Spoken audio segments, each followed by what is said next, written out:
ready. Okay. Hello.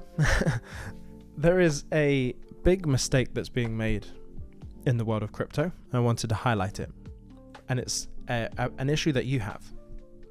Sorry to get straight onto that. It's an issue that you have. It's an issue that I have had. And it's about the lies that we tell ourselves. Certainly as it relates to price predictions in crypto. I want to tell you why I think this. And I think you'll agree if you have any level of sensibility. Let me just adjust this. If you've got any level of sensibility, you'll get this. And this is who, I guess this video is for people who don't have that as well, but it's good to know.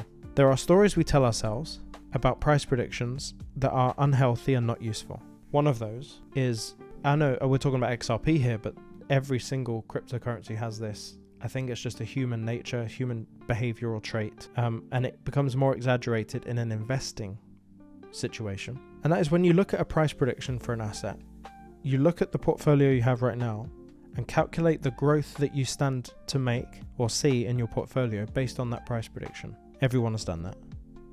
So let's say you've got 1,000 XRP and you're thinking about a $1,000 XRP. You're going to say, I can be a millionaire. XRP is going to make me a millionaire. And the mathematics check out. Like that's fine mathematically. That works.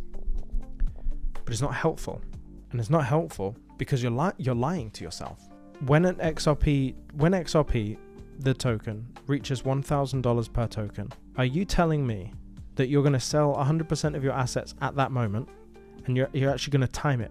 The peak of the market, you're going to time that and you're going to be the one to do it. The reason it's not healthy is because you make a series of assumptions that are so unrealistic, like timing the top of the market, actually making the decision to sell.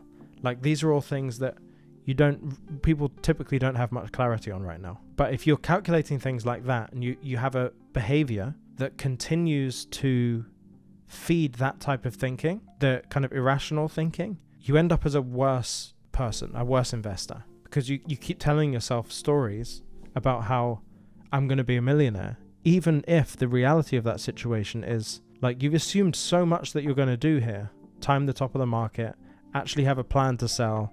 Like there's so much that you've said you're going to do that you've done nothing towards. Like you've done nothing to progress that. You've been very passive in that idea.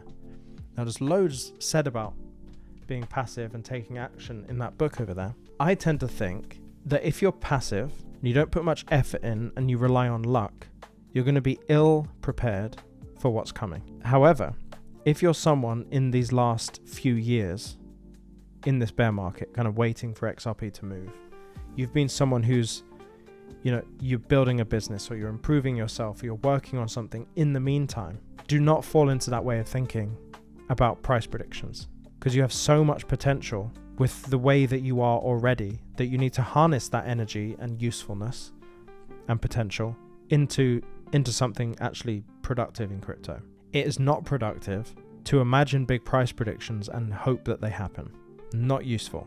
What is useful is improving yourself, becoming the person you need to be in order to receive that wealth when it comes and manage it effectively. And also maybe even not have to rely on those price predictions in the first place. Like what a relief that would be. Do you not see the relief in that? It's kind of interesting to watch the market as a whole make these big price predictions, relate those to the portfolio value that they will have.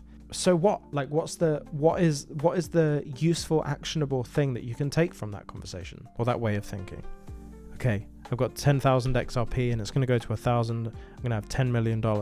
Okay, is that like 10 million in the bank or is that just in the portfolio? Is that unrealized or realized?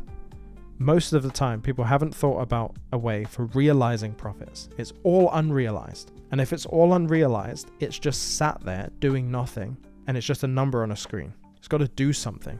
If you want the money to do something, you have to make a plan for doing something. It doesn't just do. It doesn't just do its thing. It doesn't just, like the money in your portfolio doesn't just go out and do what it needs to do for you. You got to put some action in. You got to be deliberate. You don't get things without putting some effort in the first place. That's kind of where my mentality is at. I don't think it's very useful to think of price predictions as that is what I will have. Think about it more as that'll be fun to watch the prices go there, but I'll have loads of money by that point anyway in realized profits. I will have taken money out. I'll have distributed that to different areas and different asset classes. I will be done by that point. So when those prices do come, wow, what a cherry on the top to see a $10,000 XRP with that small portion of my portfolio that I held on to see those big price points that came in. I'm a 10, 20, 30 millionaire just on that small portion that I kept for the long term. But what a life I had in the short term. I took profits. I actually made these unrealized gains realized gains. I helped fund my daughter's coffee shop or whatever it is, or I bought this house, or I go on 3 vacations a year now, or a quarter or something with my grandkids. Like, how cool is that? That's the stuff that we miss. Those are the milestones that we miss, the things that we sacrifice in the pursuit of massive price points without selling. You sacrifice life by waiting. Not saying you should take profit on everything. I'm saying there should be a portion that you take profit on, and there should be a portion that you hold on with. And that thinking of this price prediction means this much portfolio value is not useful. It's not helpful to you. It doesn't provide you with any action from here on. So I guess the question for you is, what is the action you need to take? Like, what do you do next? Do you know what I mean? What do you do next? What's the next thing that you do knowing this information? I think the likelihood is, the conclusion is that you need to be more proactive and get stuff done. What you need to do, that's kind of up to you. Do you need to stop telling yourself that story? Or do you need to build a plan for the future? That's what my whole program is for.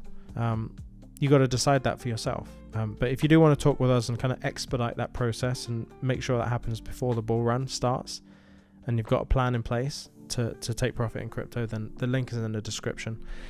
And here's something I haven't said in a while, and I will continue to say in the videos from now on.